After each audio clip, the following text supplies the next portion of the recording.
so we will start for tonight's lecture. So we are very happy and honored to welcome Professor Sarojni Choy from Griffith University, who is our guest speaker for tonight's lecture. So Sarojni Choy is a professor at the School of Education and Professional Studies at Griffith University in Brisbane, Australia. So she came a long way to visit us, but fortunately she didn't arrive just yesterday or a couple of days. She's in Switzerland since more than 1 week. Yeah.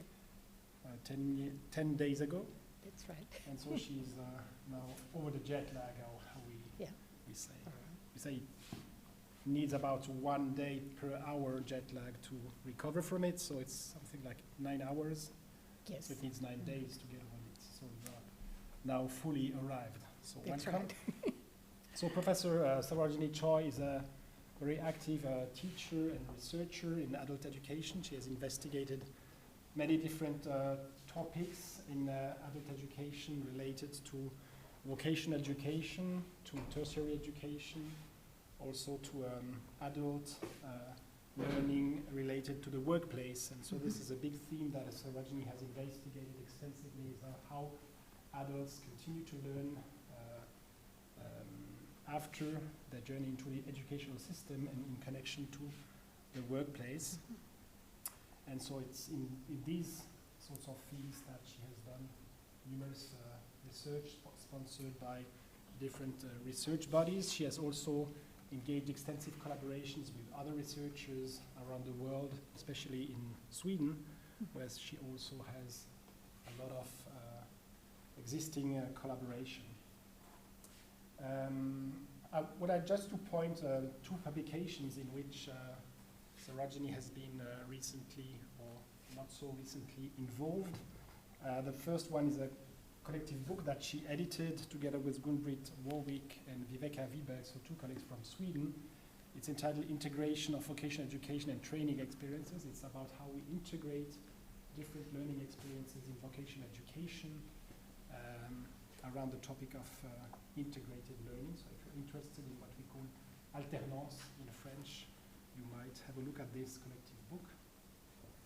And we also had the pleasure with Sarojni to be both partners in a research project recently conducted by our colleague Stephen Billett on the topic of sustaining employability through work-life learning, a project in which we used work-life history interviews and also large-scale surveys to understand how adult workers perform transitions across their life course and the sort of learning experiences they encounter during these transitions. So Sarojni has written a couple of very interesting chapters in that book too, and so these are some starting points if you are interested in accessing the sort of research Sarojni has performed over the last years. So Sarojni will present tonight, but she will stay with us for a couple of months, so she will be visiting us until the end of May. So if you are interested in continuing discussions with her, you might get in touch with her later. But for the time being, I'm very happy to leave you the floor, and tonight you were going to talk about digitalization in the workplace and talk about a recent and ongoing research that you are conducting in Australia on that very interesting topic. So I'm very happy, and thank you for having accepted to present your work here tonight. Thank you. Thank you, Roro. Bonjour.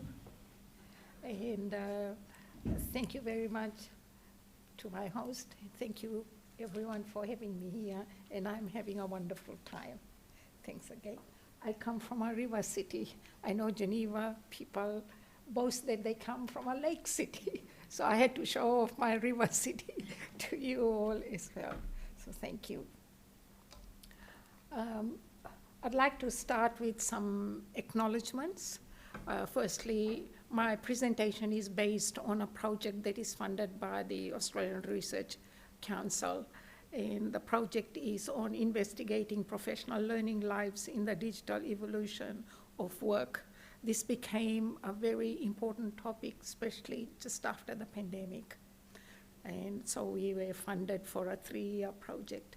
I also want to acknowledge the contributions of professional associations in Australia in education as well as in health. These were the two sectors that were most affected, and these two sectors had to immediately respond and embrace digitization and technology very, very quickly to maintain the continuity of their services. And of course, I acknowledge my research team, Professors Agostino, Lockyer, Buckley, Walker, Bennett, Littlejohn, Rogerson, and Anne.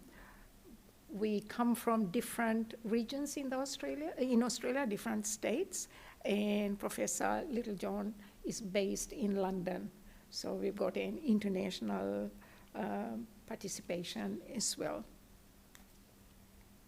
Okay, so let me begin by talking a little bit about the emerging context and what it means. Firstly, we know that digitization has really been intensified, and it has changed the way we communicate, the way we provide services, and the way we provide products. Everything is now expected to be very fast, okay, very rapid. So there are new expectations as well as new services and new products. It's changed the way that we live and we work.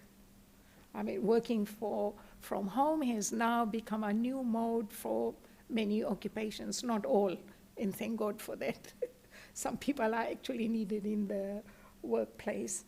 And there's also expectation for more efficiencies and flexibilities and swiftness, and digitization actually allows that to happen. So what it means is that we all have to learn very fast. Because technology is evolving very quickly, we have to learn very fast. And yet, there's less time to go away and do training or attend a course. So we had to understand how workers are learning, especially professionals. How are they managing this balance between work, service delivery, product delivery, and so on, and trying to cope on the side with emerging technologies.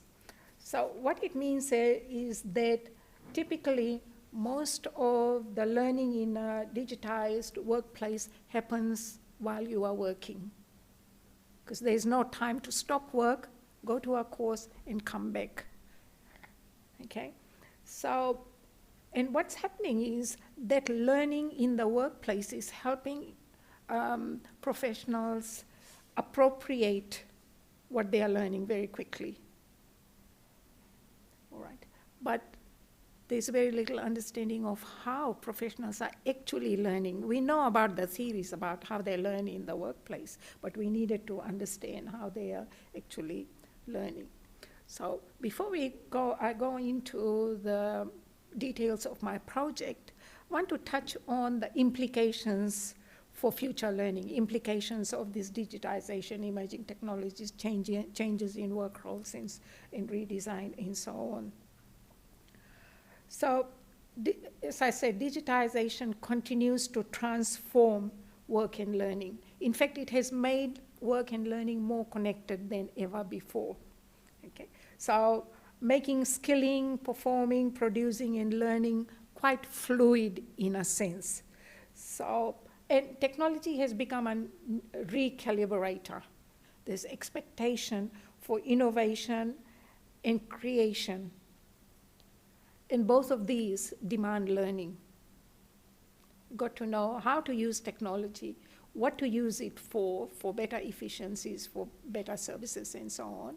Not only for the kinds of work we are doing now, but also learn how you can manipulate technologies to do work in different ways, being more creative and more innovative. Because the technology tools don't come, the suppliers don't tell us the full scope of what the capabilities of these technologies are. So to do this, we need to learn fast, to maintain the currency of the changes, and at the same time to keep moving forward. So, as I mentioned before, most of the learning takes place in the flow of work, learning while you're working. Okay? That's not to say there isn't another kind of learning that is necessary. Of course, we need two kinds of curriculum.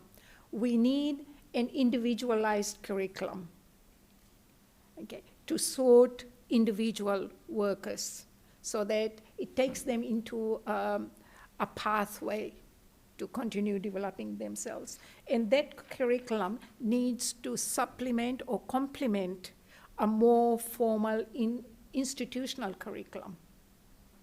Okay, and the two curriculums will focus in different things. I think the focus also needs to be on growth capability model. So it's about growing the individual in his or her capability. And that requires the merging of the economics and the sociality by bringing together the knowing, doing, connecting, and being so that they can have very productive work lives. And at the same time, have continuous renewal of their occupational roles, so to speak. But what we notice is that renewal, more and more, the responsibility for that renewal more and more tends to be on the individual.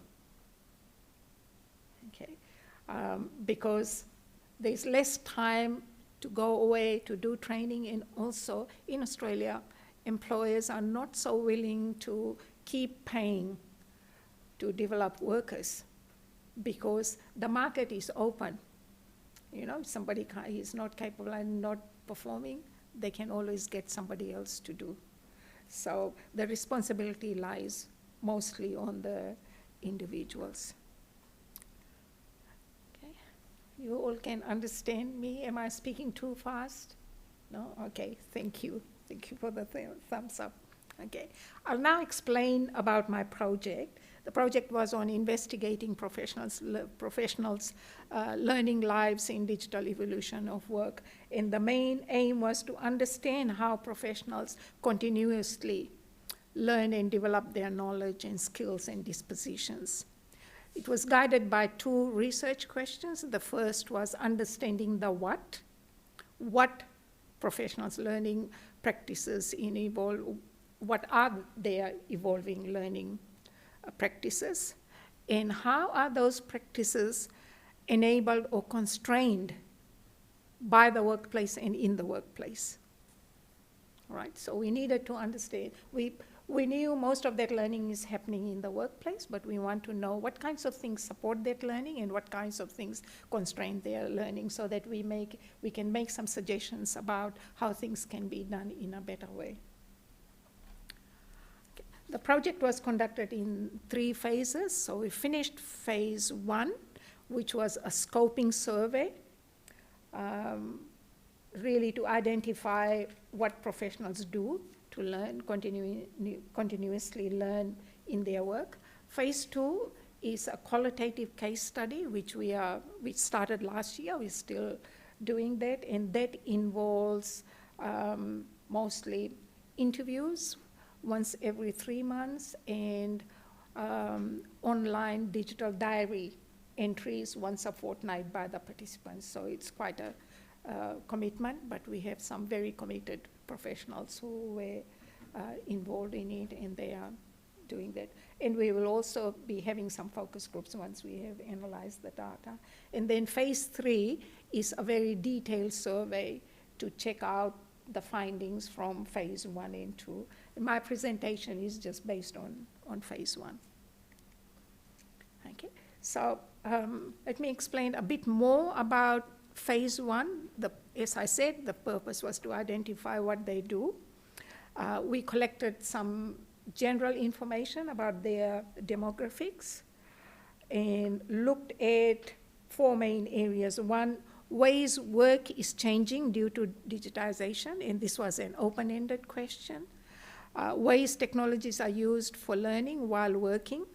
It contained 18 items, and all these items were extracted from a systematic literature review.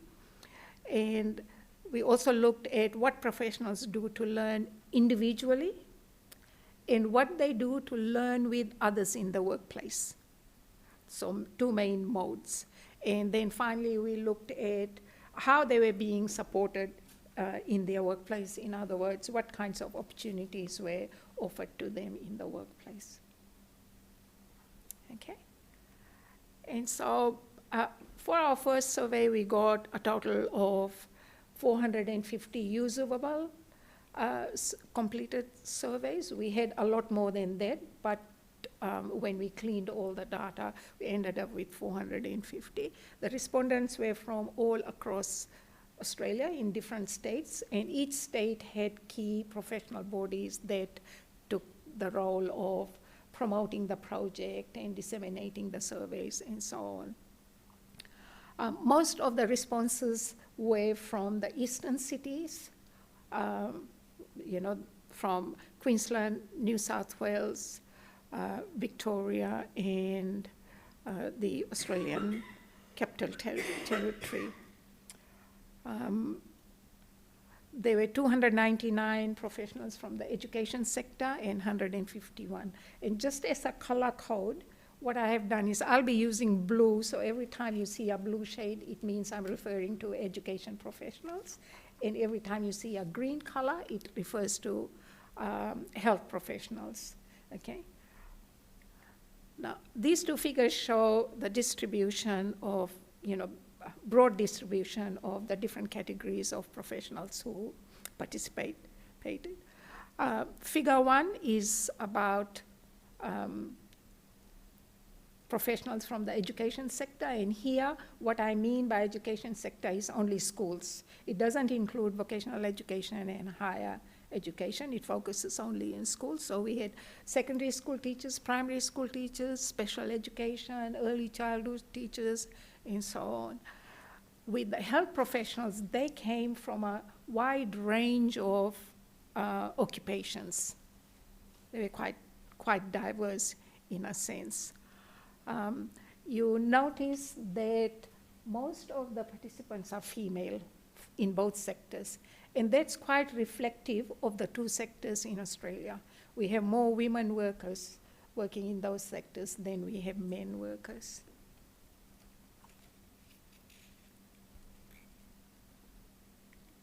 All right, so our first question was to identify how work is changing due to digitization.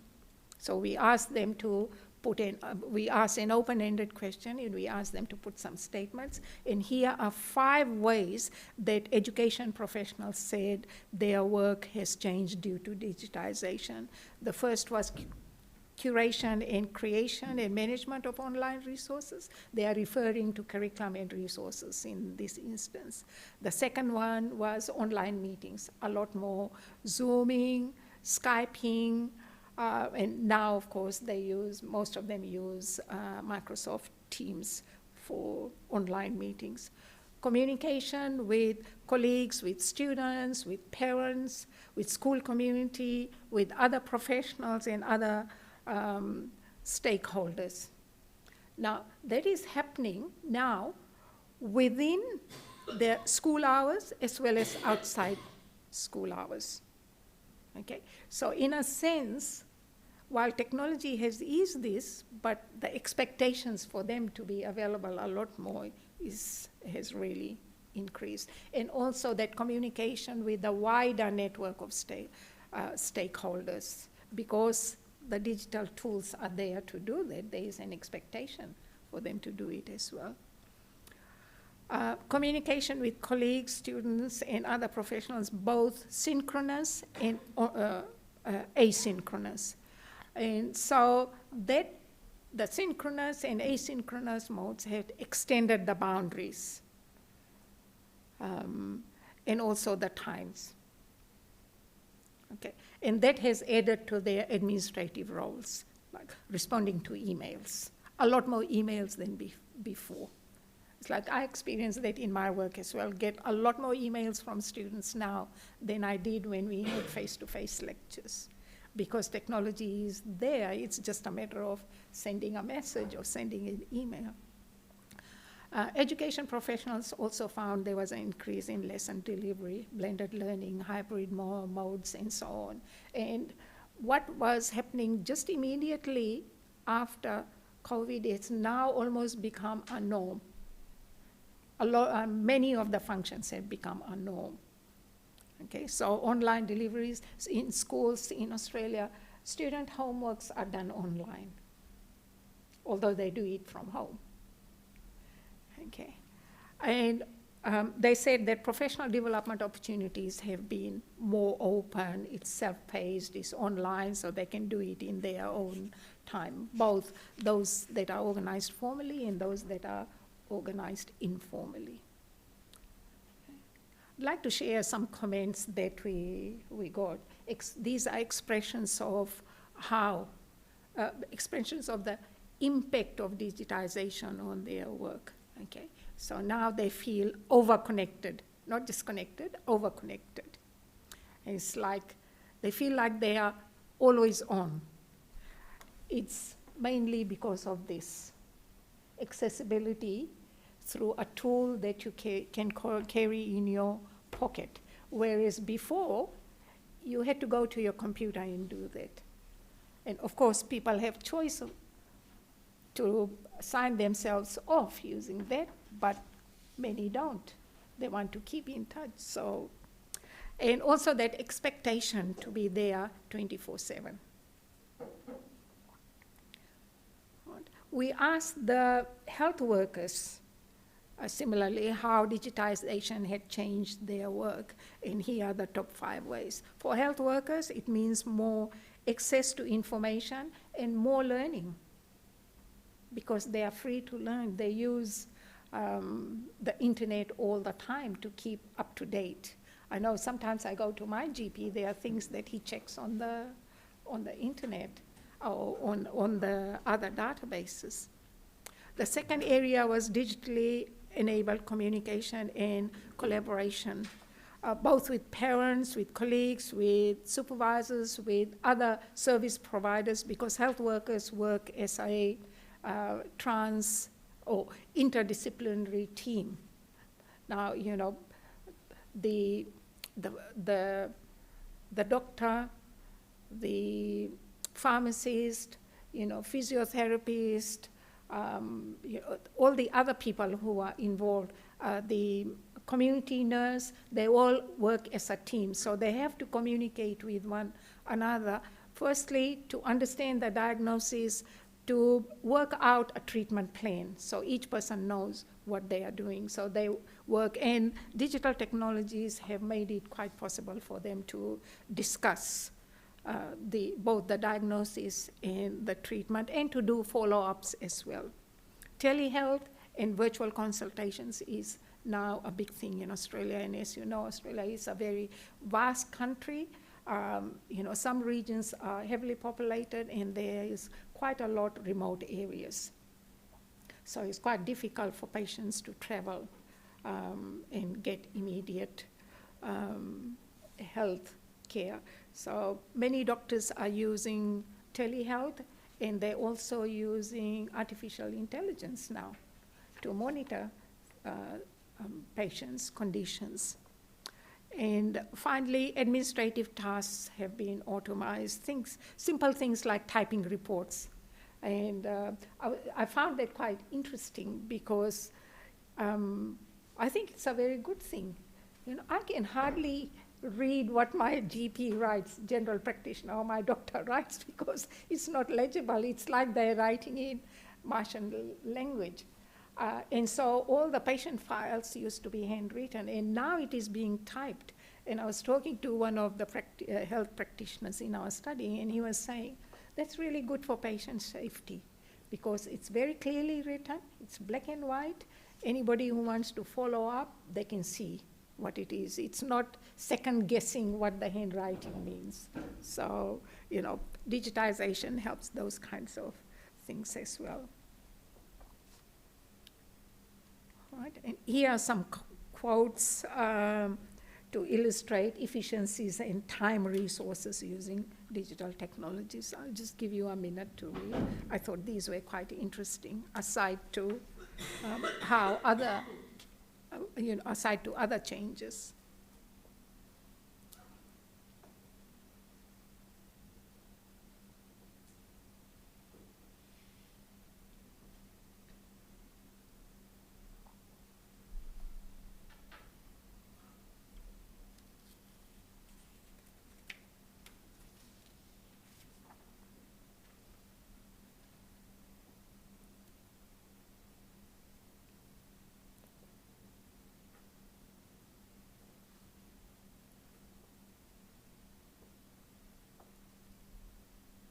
So you may just imagine the volume of learning and the kinds of learning they had to do to be able to do all those things. Okay, and here are some more statements about accessibility, about time management, meetings, and integration of digital technology into everyday practices.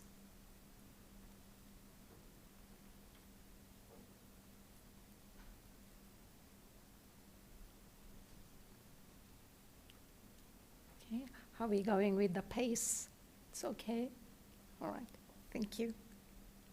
Okay, so I just want to do a quick summary of how digitization has changed professionals' work in the two sectors. One, it has changed practices, so transition into online modes of delivery, although there is greater intensity and expectations. Secondly, it has reduced many manual tasks, but it has increased other forms of work, like in number of online meetings, more delivery of online teaching for school teachers, and increased number of emails.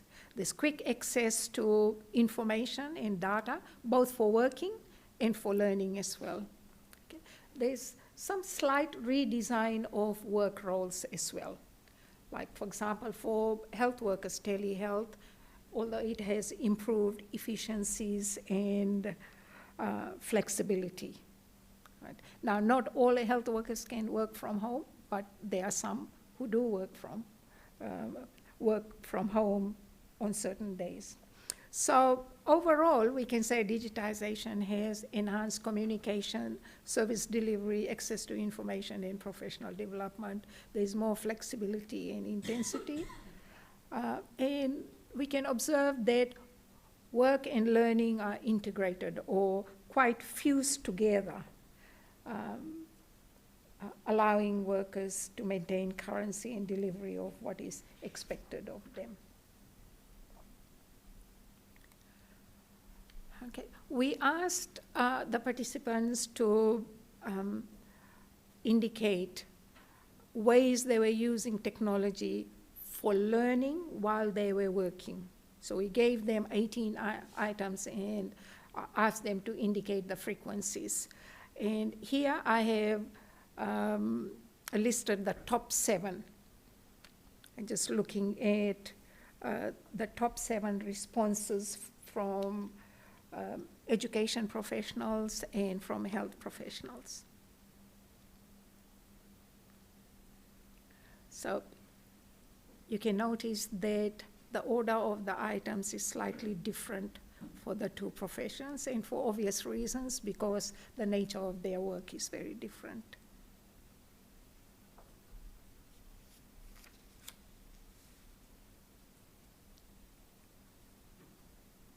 What we can observe from this is, accessibility for searches for practices and processes for sharing information and accessing online, networking with other professionals, and so on. What the responses also highlight to us is the significance of individual agency here.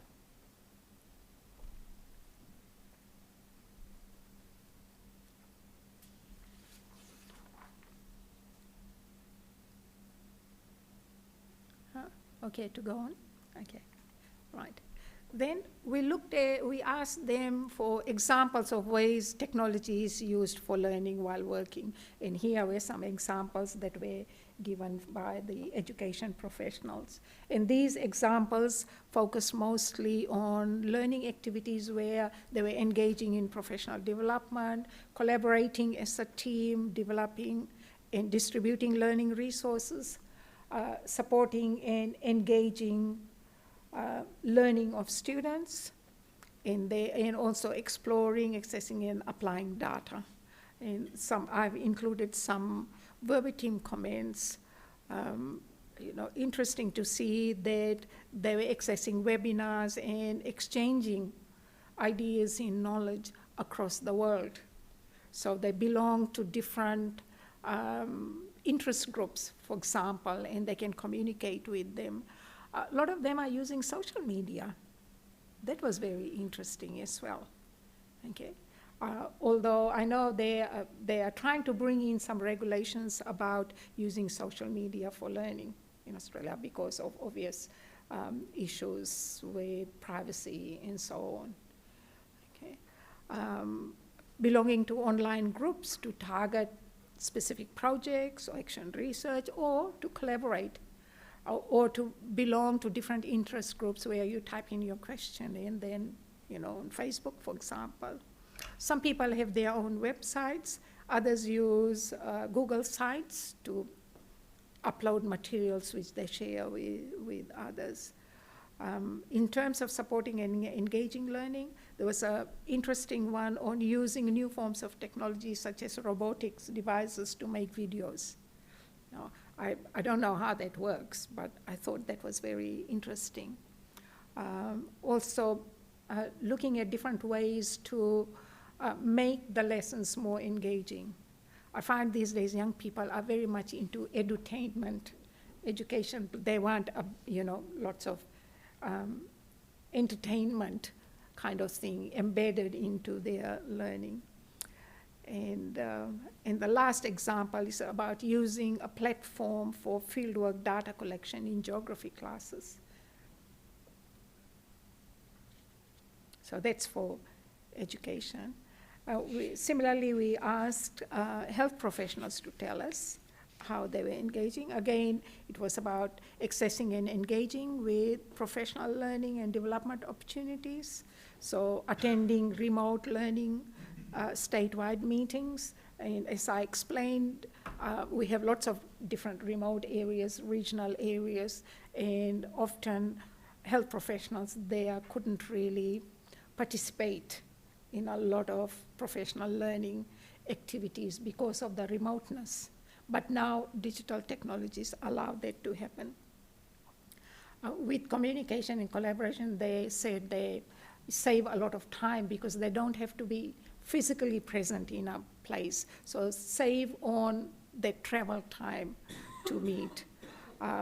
Seek and give feedback so they can, if they are working as interprofessional team, they can discuss that, or if they have professionals in their own area, they can easily consult with other practitioners, both for diagnosis, getting a second opinion, and also for working out a treatment plan. Access to organization-specific knowledge bases and systems. In health, it is quite important because health professionals always have to keep up to date with regulatory changes. And so many of those changes, learning for those changes are compulsory. And so they are provided information through all different kinds of sources, not just e-materials or digital materials, but sending the same information using multiple kinds of modes to ensure they all are up to date. And finally, to educate patients and students during or after consultations. And now health professionals are finding that they also have to educate not just the patients, but their families as well and other carers. you know. And one of the main impetus for that is Dr. Google. You know Dr. Google? You know what I'm talking about? No? You know, these days what happens is a lot of patients, when they have a condition, they Google and they get all the information, but they don't know, they don't have the filtering to understand what to believe and what not to believe, and what is scientific and what is not scientific. So doctors have to really, all these health practitioners have to really be up to date with all of that so they can explain to their patient. And they're using technology, digital technologies, to bring in images to explain to their patients as well. And of course, you know, most of them will understand and be satisfied, but there is always a small percentage who go back to their Google doctor and come back with more questions. Okay. The next item in the survey was to indicate how they learn individually by themselves. And we gave them some items, and they had to rank, they had to indicate the frequencies, how frequently they use that. So here, for me, the results were very interesting. To learn individually, they said they had to reflect on how they completed a task, and that was the most common way, most frequent way that they were learning. Okay, so as we know that professional learning is at the intersection of the self and the profession. And so it calls for agency. And that agency starts with self-reflection. But how good are they at self-reflection? We don't really know that. And that's why Laurent's project is very interesting to me, to understand that self-reflective process. You notice that the ranking is quite similar for both professions, except for item 4. You can see for health professionals, it's ranked 9, and for education professionals, it's ranked 4. And I thought, okay, that's a good thing, because when you think about it, I wouldn't really like my health professional to be learning by trial and error. I want them to really know what they are doing, and no experimenting. Also learn through repetition of tasks. You can see that the health professionals learn a lot by repeating the tasks, because they can see whether their judgments have worked, their assessments have worked or not, and it becomes an automated kind of process. They attend training and courses. Attend training courses is ranked 7 by health professionals and ranked 8 by education professionals. And you can see attending conferences is ranked 10 by both, so not many, they don't attend conferences as often, largely because of their busy working lives and also because of funding. Okay. We asked them how they learn with others, because they're learning a lot of things in the flow of work, so how do they go about learning with others? Again, the rankings are quite similar here for the first 4. And then seeking feedback on tasks from colleagues, you can see there is a difference, slight difference in the ranking by health professionals.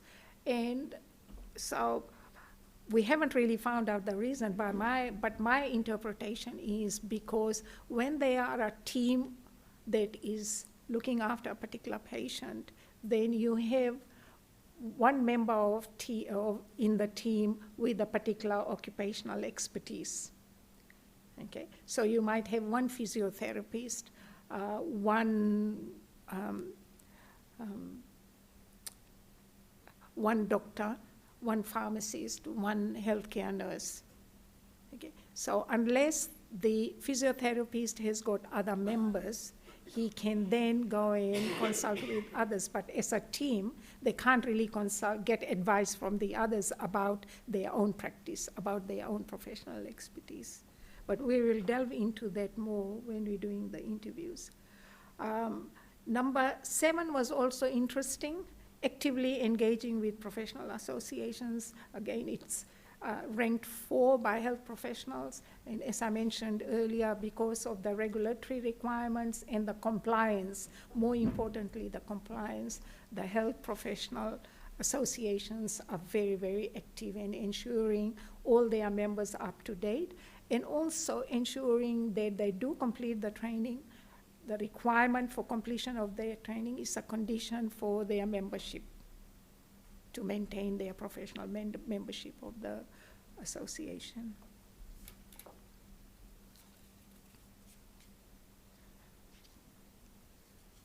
Okay, so looking at these two responses to these 2 items about how they learn individually and how they learn with others, my conclusion is that it really supports the 70-20-10 model of learning. That is, almost 70% happens in the flow of work, in the workplace itself. Okay.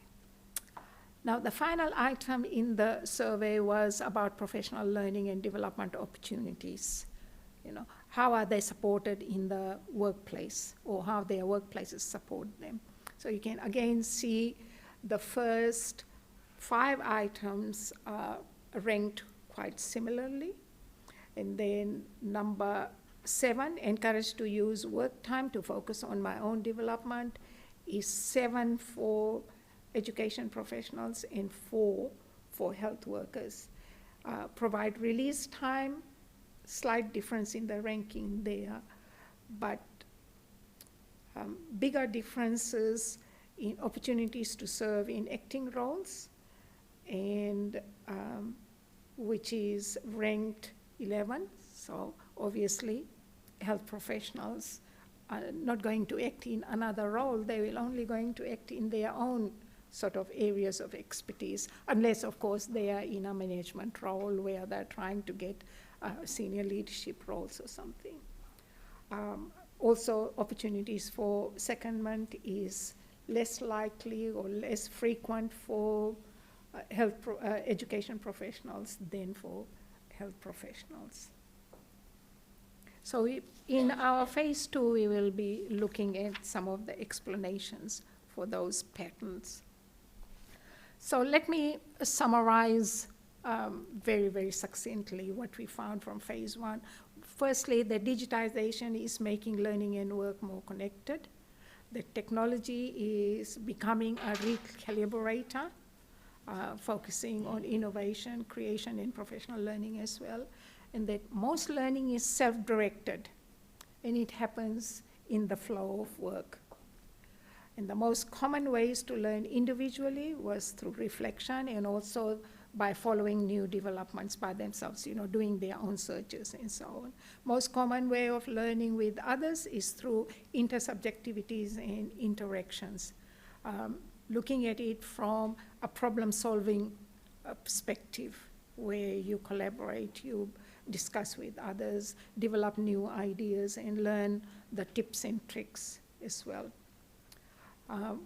And finally, their workplaces encourage them to continue learning, but responsibility seems to lie largely on the individuals.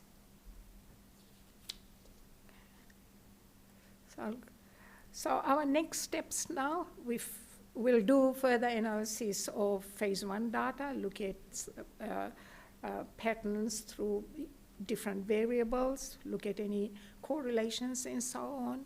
In phase 2, we'll continue with the qualitative case studies, and we will analyze the case studies using theory of practice architectures to understand the kinds of arrangements that enable their learning and the kinds of arrangements that constrain their learning, so that we can make some suggestions about areas for improvement, and also maybe provide some policy advice on that as well, about how to support professionals learning in highly digitized workplaces. In phase 3 will be a survey. Again, I'm sure it's going to provide lots of very rich data. And so that was my project. Thank you for listening.